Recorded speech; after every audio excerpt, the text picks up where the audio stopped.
क्या आपको पता है उनकी पतंजलि घी का नमूना फेल हो गया है? ना जाने करोड़ों लोगों ने खाया होगा। यानी पेट में अगर कैंसर हो रहा तो किसके लिए हो रहा होगा? दिल्ली के उप मुख्यमंत्री मनीष सिसोदिया, शराब नीति के ऊपर इतना हवा मच रहा है, कितना करोड़, 150 करोड़, 21,000 करोड़ का एबीजी शिपिंग घोटाला है। आप लोग उसके लिए क्यों नहीं बोलते हैं?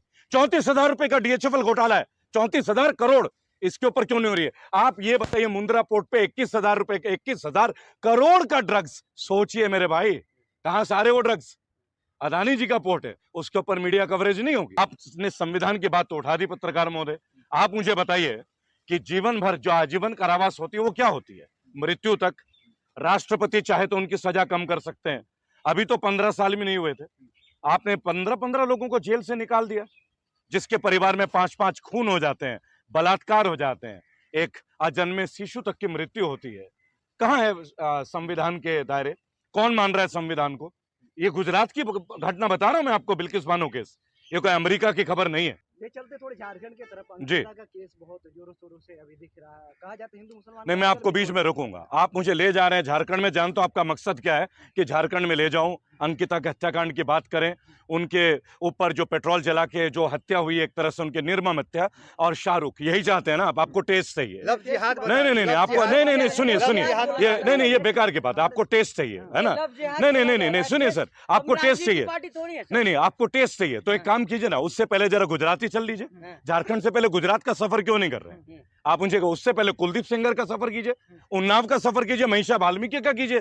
अचानक आपको अंकिता की याद आ गई। चलिए, अंकिता हमारी बहन है, आपकी भी बहन है, और हमें बहुत दुख है, हर एक को कष्ट है दिल में, क्योंकि हमारे घर में बहन बेटियां हैं। लेकिन बिल्किस बानो, वो कौन है? क्या उन्होंने सपने में सोचा होगा उनके साथ जो निर्मम ये सारी घटनाएं हो, ये क्रूरता की सबसे बड़ी घटनाएं जो बिल्किस बानो के साथ हुई है, मीडिया तो नहीं दिखा रही है। आपने उसके ऊपर तो सवाल पूछा नहीं। क्यों नहीं आपने मेरे से पूछा कि उन लोगों को माला क्यों पहनाया गया? जब वो जेल से निकल रहे थे मुस्कुरा रहे थे, वो आप नहीं। लेकिन अब आप मुझसे पूछोगे कि शाहरुख का मुस्कुराता हुआ चेहरा, जिस तरह शाहरुख का अंकिता हत्याकांड में मुस्कुराता हुआ चेहरा आपको चुभ रहा है ना मेरे भाई, मुझे वो भी चुभ रहा है। और मुझे बिल्किस बानो के हत्यारों को जब आप लड्डू खिलाते और मीडिया में दिखाते हो, मुझे वो भी चुभ रहा है। लेकिन मोदी जी तो कहते हैं ना कि महिला सम्मान की बात करते हैं, गुजरात में तो उन्हीं की सरकार है, तो कहीं ना कहीं महिला। देखिए, महिलाओं के सम्मान की बात करने के लिए ना आप मुझे किसी नेता का नाम मत बताइए। सबसे बड़ी बात बता दूं कि बीजेपी के शासित प्रदेशों में महिलाओं के खिलाफ जो अत्याचार है वो सबसे ऊपर है। उत्तर प्रदेश भावुक हो गए थे। और ये बिल्किस बानो के लिए भावुक नहीं होते आप? आपका दिल नहीं पसीजता? आपका दिल नहीं पसीजता पत्रकार महोदय? आपको कष्ट नहीं होता? अंकिता की इंसाफ की बात कर रहे हैं, वहां भी दिल पसीज रहा है, आप लोग बोलने से बच रहे हैं। देखिए, हम कहीं बोलने से नहीं बच रहे, हम तो एक बात बोलते हैं। मैं तो झारखंड पुलिस को भी बोल चुका हूं कि जब शाहरुख आराम से चल रहा है, यानी आपका प्रभाव खत्म है। अगर एक बलात्कारी, अगर एक हत्यारा अगर कोई किसी को पेट्रोल में जला दे, कोई एसिड फेंक दे, ऐसे लोग पुलिस की गाड़ी में मुस्कुराते हुए बैठ रहे हैं, तो पुलिस के ऊपर सवाल है, रिजाइन दे देना चाहिए। अगर ब्राह्मण होना ही संस्कारी का परिचय है, तो फिर तो रामचरितमानस का जन्म ही नहीं होता, फिर तो महाभारत की सृष्टि नहीं होती। अब एक पार्टी लाइन तो तय नहीं करेगा ना, भाजपा के कार्यकर्ता तय करेंगे। को संस्कारी आप नहीं मानते हैं? नहीं मानता हूं, मैं खुद ब्राह्मण हूं। ऐसी क्या बात? संस्कारी आप तो मैं दोबारा आपको एक बात बोलूंगा, एक क्रिमिनल की कोई जाति नहीं होती। क्या किसी का माँ बाप सिखाते हैं तुम किसी का बलात्कार करो?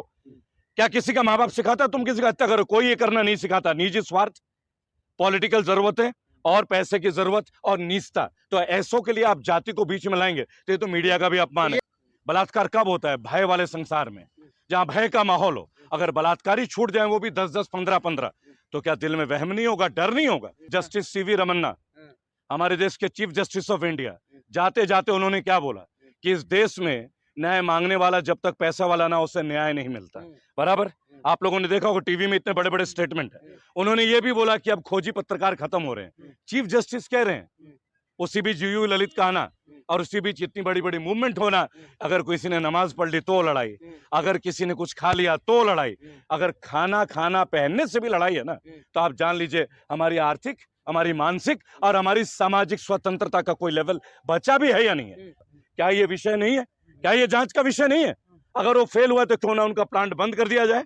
ये राष्ट्र का निर्माण हो रहा है क्या इस तरीके से? ये मैं नहीं बोल रहा हूँ, विभिन्न पेपरों में, विभिन्न अखबारों में, विभिन्न मंचों में ये दिखाया जा रहा है उनका घी का नमूना फेल हो गया। पहाड़ से जाके जड़ी बूटी लाके बनाते हैं, तो इसमें भी दिक्कत है आपको? भाई मुझे कहाँ दिक्कत है? नमूना तो लेबोरेटरी में फेल हो रहा है ना। मैं तो साइंटिफिक लेबोरेटरी हूँ नहीं पत्रकार महोदय। पहाड़ों में खोजते हैं तो पहाड़ों में लाके जड़ी बूटी लगा के ऐसा डाल रहे हैं घी में कि घी फेल हो जा रहा है। एक आध गलत हो गया होगा, देखिए अब वो एक आध में अगर किसी का तबीयत और लीवर खराब हो गया होगा और उसके जीवन की लीला खत्म हो गई होगी, तब आप क्या बोलेंगे? क्या बता सकते हैं कैंसर किन किन कारणों से होता है, लीवर क्यों फेल होता है, हार्ट में क्यों अटैक्स आते हैं? बहुत सारे रीजन है। मैं एक बात आपको बोलना चाहूंगा, ये भी सवाल कीजिए ना, लेकिन नहीं, आप लोगों को तो केवल हिजाब चाहिए, आप लोग को तो वो हिसाब ही नहीं चाहिए ना। तो राजनीतिक पार्टियां जो है, नेता जो है, जो आप जैसे प्रवक्ता हैं, वही तो लाते हैं, हम लोग कहाँ लाते हैं? पहली बात तो पत्रकार महोदय मैं आपको बता दूं, मैं कोई पार्टी का प्रवक्ता नहीं हूं, ना ही मैंने कोई सदस्यता ली है। मैं एक एक्टिविस्ट हूं, मैं विपक्ष के लिए मेहनत करता हूं, क्योंकि देश में एक मजबूत विपक्ष हमारी जरूरत है और आपकी भी जरूरत है, क्योंकि लोकसभा और राज्यसभा में सवाल उठाने वाले मैं और आप नहीं होंगे, उन्हें तब सुना जाएगा जो वहां पे होंगे। इसलिए हम लोग विपक्ष को मजबूत करने का प्रयास कर रहे हैं। लेकिन आज देखिए ना, जिसने शिक्षा का इतना बड़ा मॉडल दिया वहां ईडी, ममता बनर्जी के घर में सीबीआई, लालू के बच्चों के ऊपर, लालू प्रसाद यादव के बच्चों के ऊपर ईडी सीबीआई। लेकिन सबसे मजे की बात, एक भी भाजपा के नेता के ऊपर ईडी सीबीआई क्राइम ब्रांच का कोई छापा नहीं है।